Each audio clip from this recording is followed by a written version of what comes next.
Welcome back to Unfiltered, the podcast where we have real conversations with extraordinary people who have built incredible lives, businesses, and careers by doing things a little bit differently.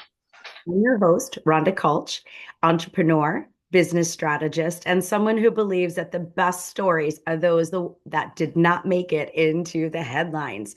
Today, I'm excited to sit down with a man who has literally traveled the world, interviewed some of the most fascinating people in luxury yachting. He is a unique storyteller, and he's also known by many as the voice behind one of the most recognized super yacht podcasts in the world. Whether you're intrigued by luxury entrepreneurship, adventure, or simply curious about what really happens behind the scenes in the super yachting industry, you're in for a great conversation. So, thank you to my friend Rick Thomas for joining us today. Also, we're excited, Rick. You've interviewed countless captains, yacht owners, industry leaders, Oh yeah. and adventurers around the world. But today, we're actually turning the microphone on you. We Wow. know your story. Who is Rick Thomas? So I'm in the hot seat now. I love it. And thank you, Ron. I appreciate you bringing me on. We had a nice interaction, gosh, 6, 8 weeks ago now down in Miami. It seems like just yesterday, but it's good to be here. Yeah, like you, I'm an entrepreneur. I have always kind of had my own thing going on. And I fell into this space 2.5 years ago quite by accident. I had never had an intention to put myself in media, but I was interviewed just like this by my producer, and she called me a day later from Palma, and she's in her words, she said, "Rick, I want your effing voice." And it was like, okay.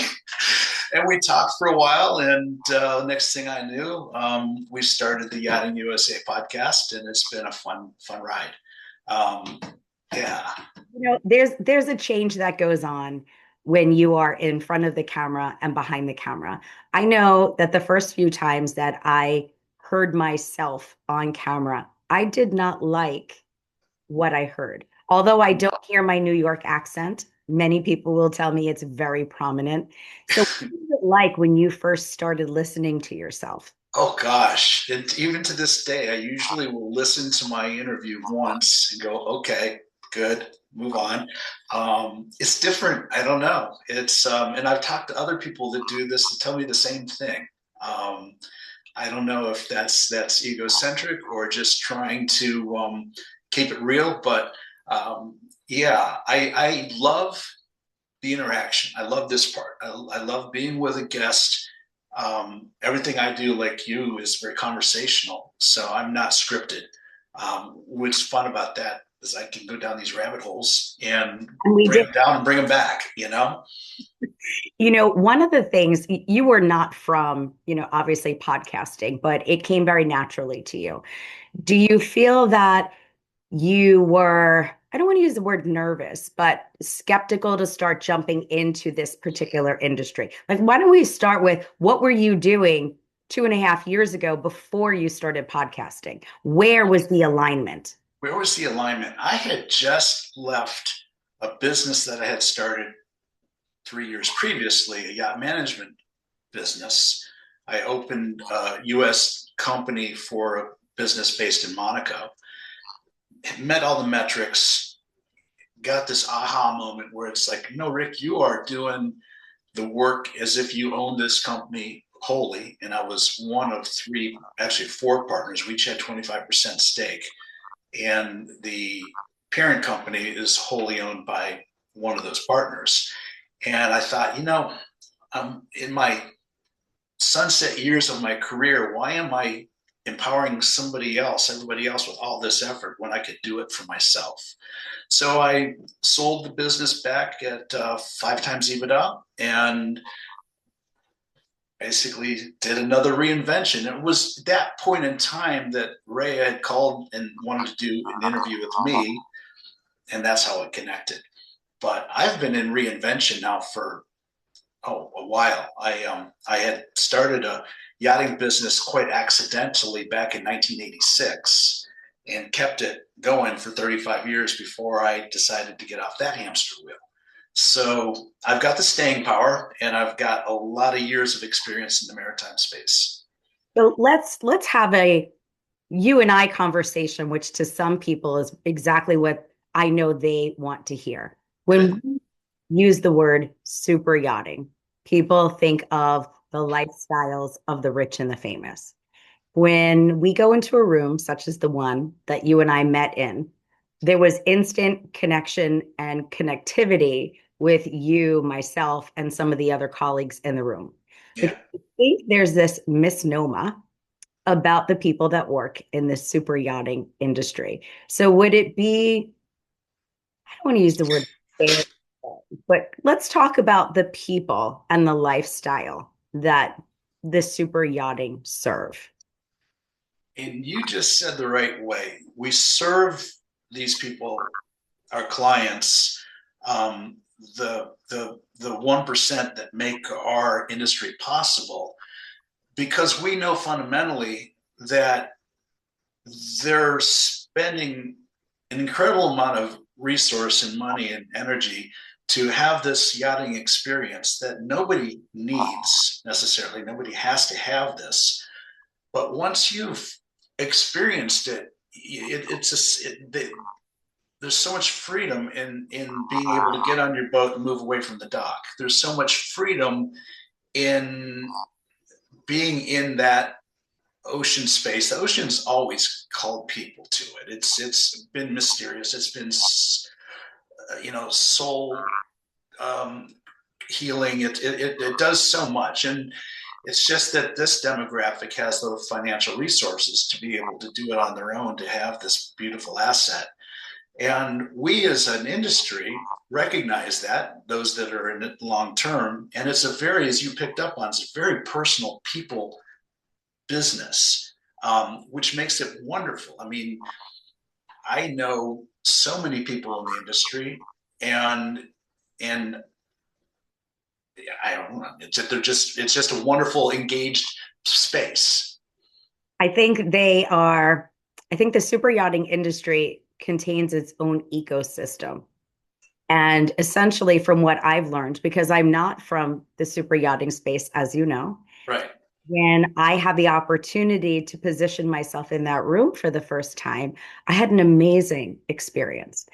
Listening to the stories, meeting the manufacturers, looking at the people that were in the room, speaking with family offices and insurance companies and attorneys, all of the people that create the ecosystem for that 1% that is being served. And I think when we use big words such as super yachting, and again, I use the word lifestyle of the rich and famous, I have been blessed to travel with some of the most amazing people. And I've been exposed to unbelievable opportunity. And I'm not one to judge what somebody else has. I'm there to enjoy it if the opportunity presents itself. But super yachting, I think, is its own, again, I use the word ecosystem of people. I found that it was not as difficult to penetrate the marketplace. I really thought it would be a more tight knit community. So let's talk about some of those relationships. You've been in super yachting. Do you find that everybody knows each other and they're looking for somebody from the outside? They almost need a fresh face to interact with.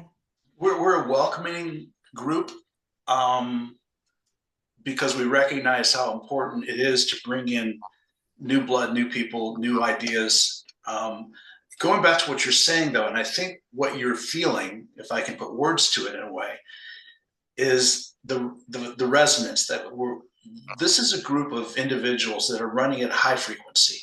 We're engaged at a high level, and whether you're in the 1% highly wealthy people, and almost everybody there is running at high frequency. That's how they basically get that. Or the rest of us who are working in that space, you're in there and you stay there and you're welcomed into it because you're able to meet at that. You may not ever achieve that 1% wealth, but you understand the types of people you're working with and around. And because you are also running at high frequency, you make those connections. You're part of that. And I think that is something that I've learned over time, is that if you allow yourself to go there, you can gravitate, you can elevate yourself to whatever level that you desire. And this is an industry that has so much opportunity baked into it that it's there for whoever really wants to plug in and be part of it. But you've got to elevate. You got to be at high frequency. I had a great experience. Again, I didn't know what to expect. I was Mhm. asked to participate at the Global Super Yacht Conference, where you and I met to host a panel, which I obviously had no problem doing. But I really didn't know what I was walking into for a full day experience. And when the event was done, I couldn't thank Sakip, who was the originator, fast. Yeah, And you know, I couldn't congratulate Morgan, who was behind the scenes structuring it fast enough. The Again, I travel a lot. Work puts me in the most amazing spaces, but that was a day that really, I just really had such a blessed day. And I think it's because a lot of it was learning something for the first time. I was isn't that fun? I was able to walk in and, really submerge myself into really the people and the community and what it's like behind the scenes, because a lot of the conference spoke about challenges and community and organization. One of my, great takeaways was just listening to Captain Sandy. And what's funny is Well, everybody's like, do you know who that is? And, I had to, for a hot minute admit that I secretly watch Bravo, which I don't. no judgment here. No judgment. So I was like, yeah, I'm like, I do. And, and Captain Kerry and a handful of others. What great stories and enlightenment to what happens in the, not just yachting, but in the, maritime industry and the career opportunities. And I think That's, that if you're not in that ecosystem, somebody like myself, I'm in New York. We have plenty of, amazing. I have the Hamptons, I have Montauk, I have the city, right? All right by me. But I would never have positioned to have a level of education around maritime. You just don't hear those conversations and supporting and understanding what careers are available in that space. Now, had you had repositioned yourself earlier in life, do you think there would have been another part of the yachting industry that you would have put your time and attention to? well, I'll give you a little background on that. So, one of the things I came to realize not so long ago is I can track every dollar I've ever earned since I was in high school back to the ocean. Everything I've ever done has been maritime related. I have a degree in underwater technology, and I took that to Louisiana, and I worked for 4 years as an offshore oil field commercial diver, doing saturation and bell diving, running pipelines in the oil fields when I was 28 years old and immortal. So I've always been in the maritime space, and then I fell into the yachting space. It was just an accident, and started a manufacturing company. And I guess because of tenacity and nobody told me I couldn't or shouldn't, I ended up building it into a legacy industry company.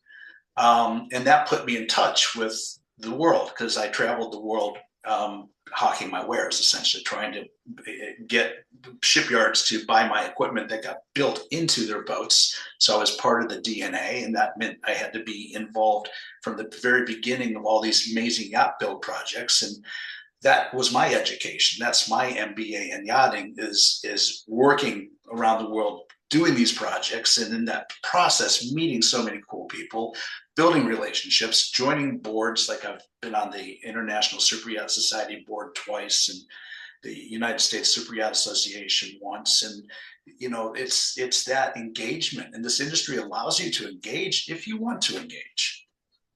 You just said something that really, sticks with me, and it's my side of the space, my side of what I do.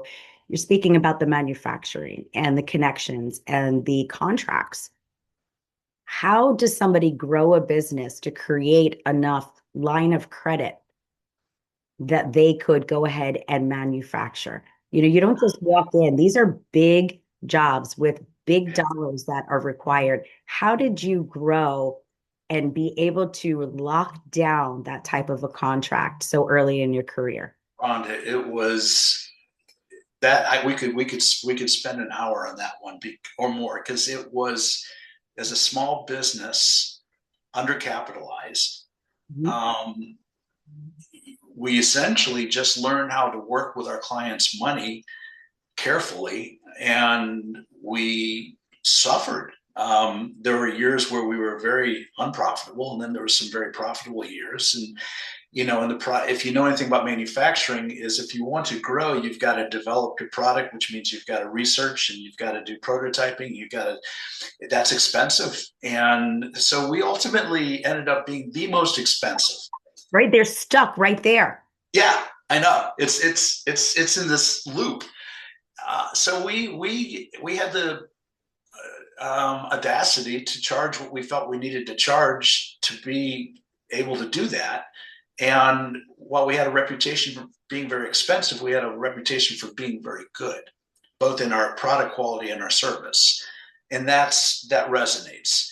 Mhm. And I think also relationships. So our shipyard relationships were strong enough that they were willing to help fund the development of certain projects.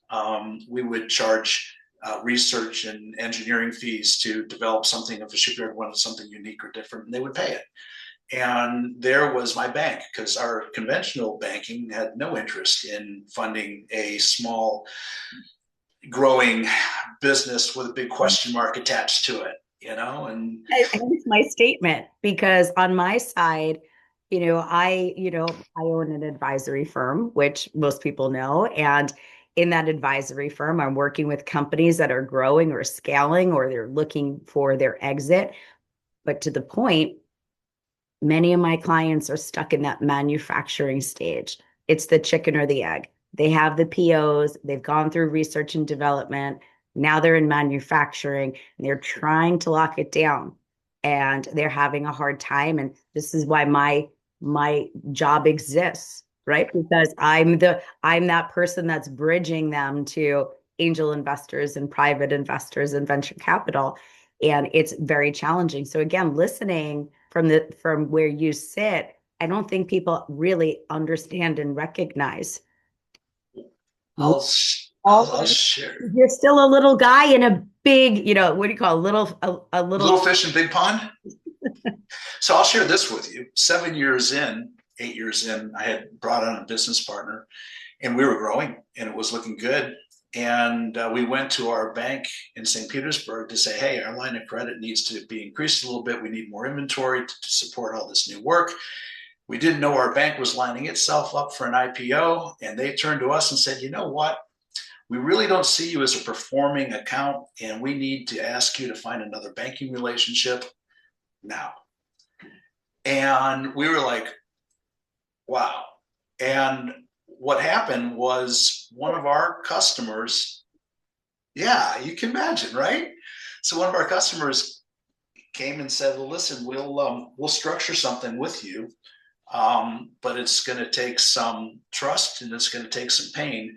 And ultimately, what we did is we left our company intact. They bought all of our assets, none of the liabilities.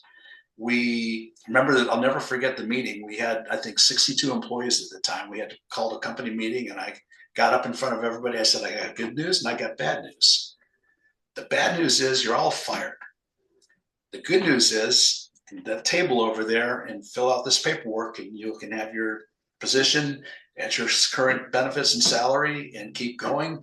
We basically transitioned our business. My partner and I sold it essentially. And what was really cool about it is this company that bought us took care of our suppliers by allowing them to charge a little bit more to get their losses back, so to speak. and the profits being made. And it's amazing how profitable we got once we had capital. It was just like a light switch. We were able to, they took a percentage of those profits, put it in an account for my partner and I, and 7 years later, we bought our business back from that company. What a great success story.